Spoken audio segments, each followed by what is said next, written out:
Kawasan timur Indonesia kini terus mendapatkan perhatian besar dari pemerintah. Berbagai proyek infrastruktur dibangun. Salah satunya adalah pembangunan jalan layang pertama di Sulawesi Tengah. Jalan layang ini terletak di Kelurahan Pantoloan, Kota Palu.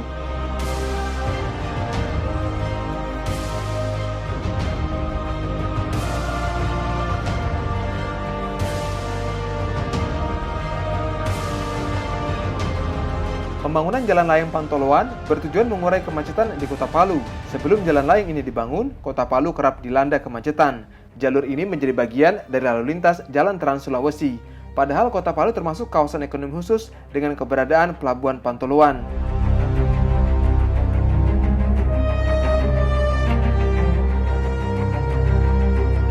Akses yang memadai tentu saja diperlukan untuk menjaga mobilitas angkutan dari pusat perindustrian ke Pelabuhan Pantoloan. Jalur distribusi ini penting dijaga kelancaran lalu lintasnya untuk kegiatan berusaha.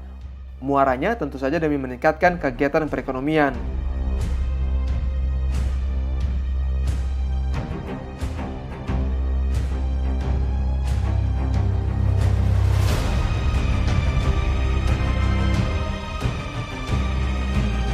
Kementerian Pekerjaan Umum dan Perumahan Rakyat (PUPR) menganggarkan dana sebesar 85 miliar rupiah untuk membangun jalan layang Pantoloan.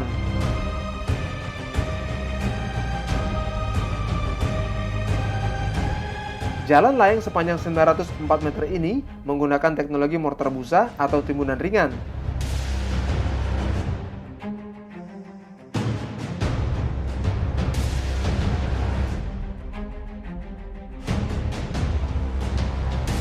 Teknologi ini dinilai efektif untuk daerah Kota Palu yang memiliki risiko bencana alam berupa gempa bumi. Mortar busa lebih kuat, padat, dan lebih ringan dibanding dengan timbunan pilihan.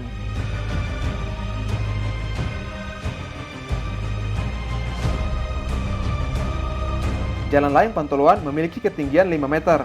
Bagian bawah jalan layang merupakan akses utama dari kawasan ekonomi khusus Palu menuju dermaga peti kemas Pantoloan.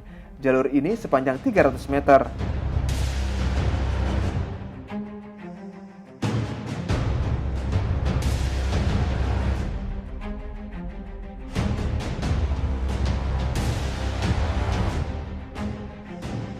Awal tahun 2020, jalan layang ini telah rampung dikerjakan. Balai Pelaksanaan Jalan Nasional 14 Palu melakukan uji coba open traffic selama 3 hari.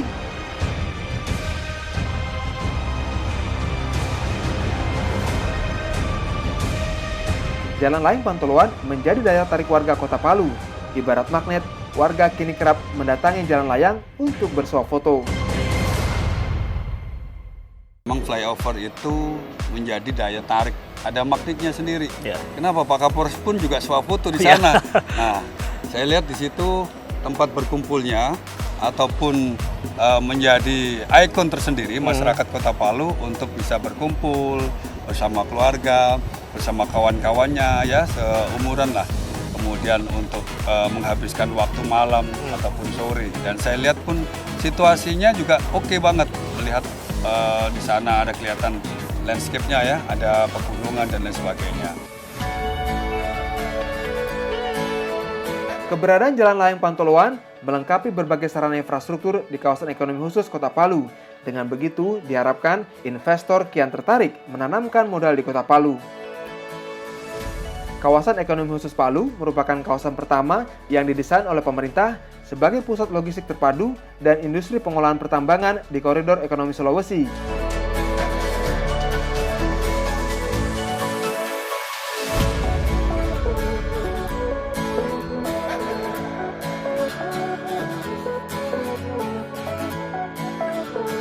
Secara geografis, kawasan ekonomi khusus Palu sudah terintegrasi dengan Pelabuhan Pantoloan. Kawasan ini juga menjadi jalur strategis alur laut Kepulauan Indonesia dan memiliki potensi strategis sebagai penghubung kawasan barat dan timur Indonesia.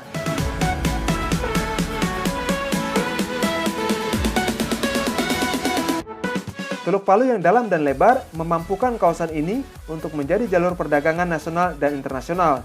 Kawasan ini diharapkan akan semakin ramai karena menghubungkan kota-kota di Kalimantan, Sulawesi, Maluku, Papua, serta negara-negara ASEAN.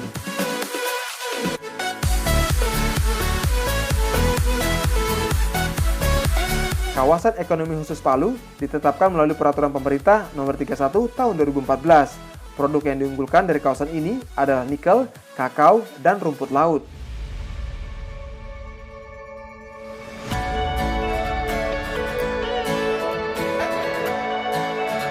Peluang industri lain yang dimiliki kawasan ekonomi khusus Palu adalah industri pengolahan karet, kelapa, manufaktur, dan logistik. Kawasan ekonomi khusus Palu diproyeksikan mampu menarik investasi sebesar Rp92,4 triliun. Juga diharapkan akan menyerap tenaga kerja sebanyak 97.500 hingga tahun 2025.